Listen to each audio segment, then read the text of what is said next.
Welcome to Table for One.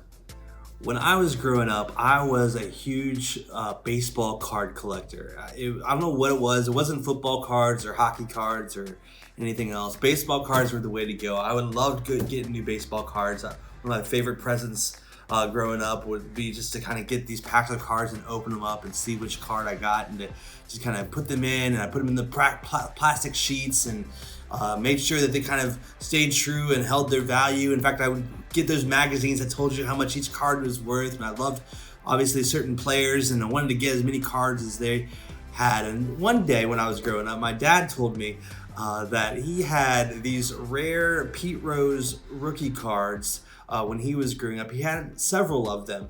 And he got like a bow and arrow one year and he decided he was going to shoot those cards with the arrow. That's kind of something that he wanted to do for fun. Of course, as a collector, even growing up, I was like, no, do you know how much those things are probably worth right now? And he was like, this is what he did.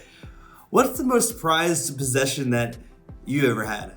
Maybe it's a car, maybe it's a house, maybe it goes back to when you were growing up and it was something that maybe wasn't so pricey, but it was definitely had a lot of intrinsic value.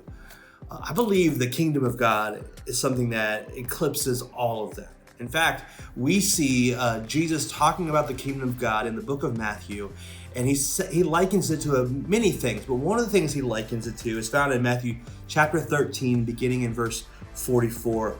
It says this: the kingdom of heaven is like a treasure that a man discovered hidden in a field.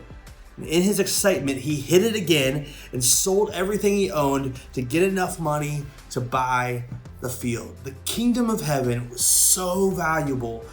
It was such a prized possession. It was something of great worth that this man, hypothetically, sold everything he had, found it, hid it, sold everything he had so he could buy that field so he could have that possession. In fact, earlier in the book, Jesus actually is talking and he says, seek first the kingdom of God, and all these things will be given to you as well. Everything that you need for your life, everything that you need so that you won't worry, everything that you need for your enjoyment.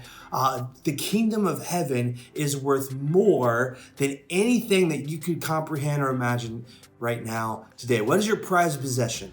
The kingdom of heaven is worth vastly more than that. And so the goal is, and the instruction and application for our lives is, to seek first the kingdom of God.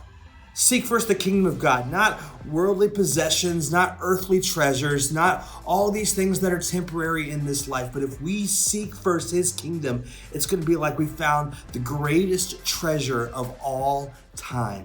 And it would be so awesome to be able to find that, uncover it, and be able to experience that in heaven someday. So just for the next few moments, just think about what it would be like for you to seek first the kingdom of heaven in every aspect of your life. What does that mean for you? What decisions will you have to make to maybe realign yourself so that you are always seeking first the kingdom of God?